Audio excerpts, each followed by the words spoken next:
As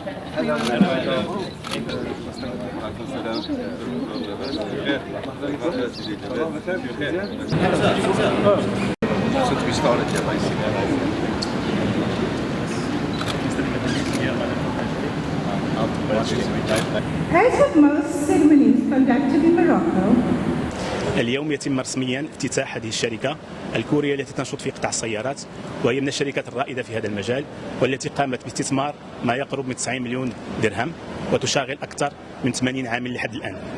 وبفضل التوسعة المرتقبة لهذا المشروع ستقوم بتشغيل أكثر من 300 عامل في أفق 2025، وبفضل سياسة صاحب الجلالة نصر الله التي ترمي إلى تشجيع الاستثمارات، فإن من المحتمل أن تقوم الشركة بإنجازات أخرى في إطار تشجيع تصنيع السيارات الكهربائية. ولا يفوتني بهذه المناسبة أن أشكر جزيل الشكر كل المستشارات العمومية سيد صاحب الجلالة، وكذلك وزارة الصناعة والاقتصاد على العمل المهني الذي تقوم به من أجل تشجيع هذا المشروع. Industrial sector involve marines and shipbuilding, water supply, petrochemical.